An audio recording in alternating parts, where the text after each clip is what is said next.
Hi, I'm Mario Arroyave with Utmost Performance Coaching. What I wanted to discuss today was my approach, the Utmost Performance approach to coaching. And I just wanted to give you guys a little bit of a peek under the hood and talk with you guys about how it is that I personally will approach an athlete, coach an athlete, some of the things that I'm thinking, and then some of the things that I'll do throughout the process of partnering with an athlete. The first thing that I want to start off with, it might sound a little bit like a rant, but here it is. One of the things that I do at Utmost Performance Coaching is I am willing, I am ready, and I'm able to coach cyclists of any and all ability levels. Now, what I mean by that, something that's a little bit of a pet peeve of mine is if I'm trying to onboard an athlete or at some point during the journey with that athlete, I hear the athlete say something to the effect of, but I'm just not as fast or as strong as maybe some of the other guys that you would coach, or I'm just not as, I don't have the threshold or the power that some of those other folks have. And I just want to stop and pause and say, here's the deal. When I partner with an athlete, I am partnering with them as an individual. I am looking at that athlete where they currently are. And what we're trying to do in the partnership, coach and athlete, is we're simply trying to get out your absolute best, their absolute best. That's it. So there doesn't need to be comparison between different athletes and different age categories and different power profiles and all those kinds of things. I am looking at what is it that you have? What are your goals? What is it that you want to achieve? And then working on extracting your absolute best from you. And so there's tremendous joy and satisfaction that I get as a coach as I help that athlete to do that. And it doesn't matter how fast or slow that may be. I coach athletes of all ability levels. And so just making sure that I really communicate that with the athlete up front, because I think the misconception is that although I take a very professional approach, although I ask my athletes to be very professional in their approach to their training, to their pursuit of their goals and those kinds of things, the professional approach that we take doesn't mean that somebody is better or not as good as somebody else. We all have the ability to take a professional approach, myself as your coach and you as the athlete. So that would be the first thing. The second thing that I want to discuss, kind of the utmost performance approach, what I look to do as a coach is, and this is where the individuality of coaching comes in. This is where a plan for two athletes that live in the same town that maybe even have the same threshold, maybe their plans are more than likely going to be different. And here's the reason why. What I do is I look at that athlete and then I do a deep dive into what is it that that athlete needs? What are their areas of strengths? What are their areas of weakness?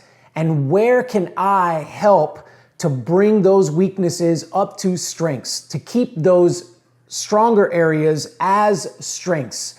And kind of doing a little bit of a pulling on strings like of a puppet and bringing those levels up and trying to keep that athlete as balanced as possible.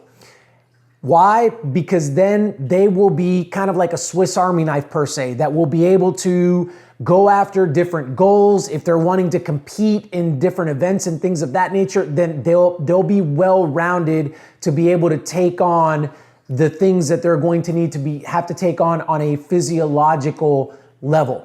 And this is where the training is going to look different. One of the big things that I look at is two things.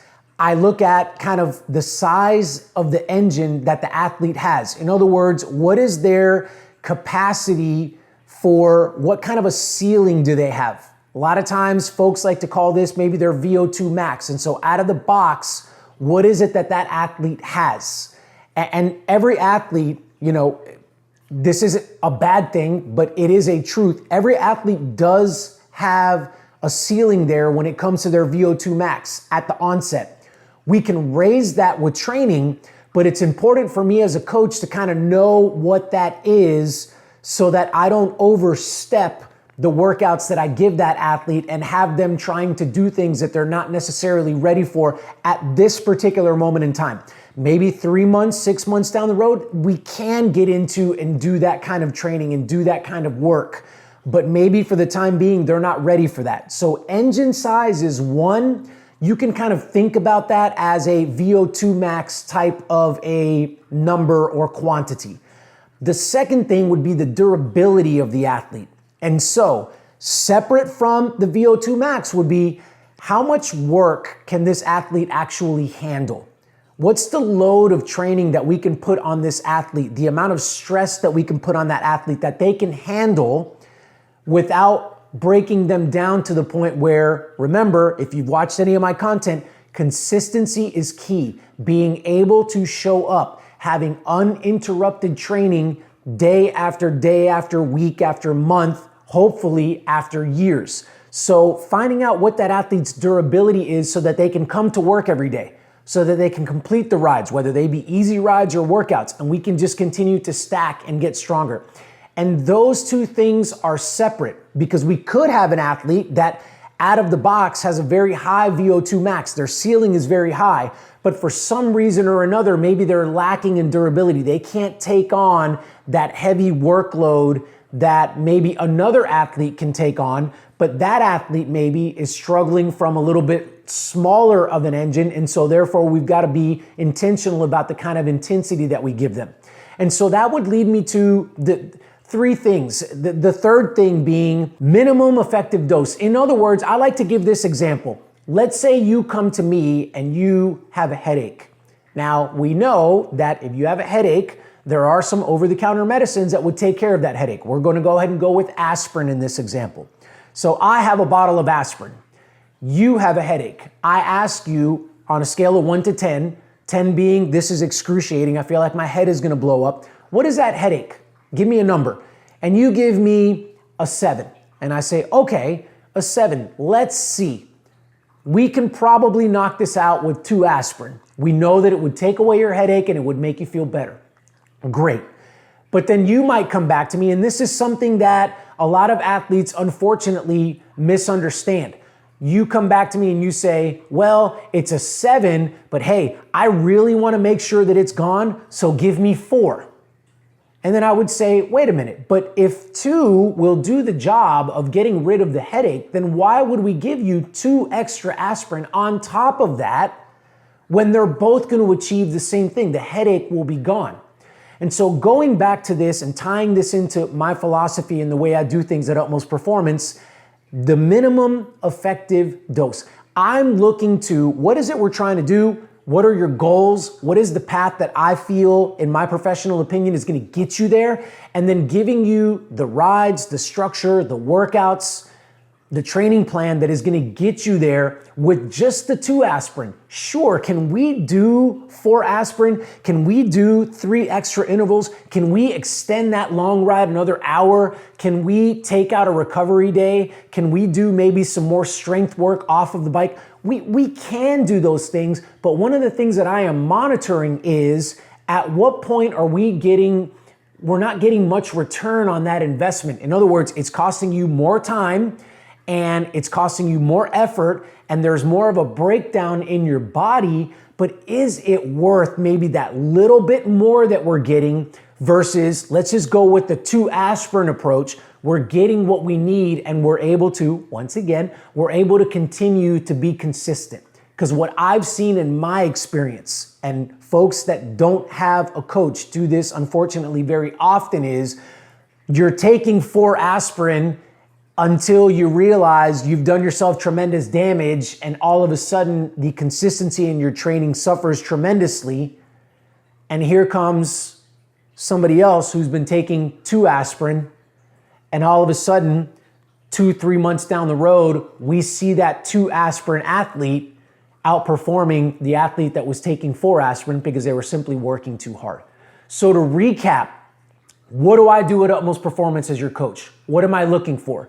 Number 1, I'm coaching the individual athlete. I'm looking at you and I'm going to put a program together that is going to take you into account. I'm not worried about what your friends can do, what your teammates can do, what your rivals can do. We're going to put together a plan that is going to work specifically for you. We're also looking for the minimum effective dose. When we are training, when I am training you, I am looking to what is it that's going to make the gains for you without, sacrificing the consistency that I know that we're going to need to get where we need to go. And then the third thing is tied to that, it's taking a look under the hood at that athlete. So I'm looking at things like I mentioned, engine size, the VO2. What's your overall ceiling that we're starting with? Because we're going to raise that over time, but I need to know, and you need to know where we're starting from to make sure that we don't overcook things. And then in the same vein, we're also looking at the durability of that athlete. So how much work can that athlete handle? So we take those three things into account. And then obviously we're a partnership. I'm working with the athlete's working with me, and we are communicating back and forth, because at the end of the day, human performance is extremely complicated, and I'm not here to tell you that I make the right decision 100% of the time. And I'm not here to tell you that I've never had to adjust a training plan because something didn't work or the athlete didn't like it and gave me some feedback or what have you. So all this being said, please understand that this is a very fluid and it's a very nebulous kind of working partnership here that we have to move and adapt with as the athlete and myself, the coach, continue on our journey. So there you have it. That is the utmost performance approach. That is what I look to do with you as an athlete. And if you're watching this video and you're in any way interested in getting some coaching with me, I would love to have a conversation with you, and I'd love to meet you where you are so that we can come up with a plan of action moving forward, and so that we can get you to become a better version of yourself than you are today right now as you're watching this video. Thank you guys so much for your time. If you have any further questions that you may have based on this video or any other content that I've put out there, please feel free to comment below. Until next time, y'all.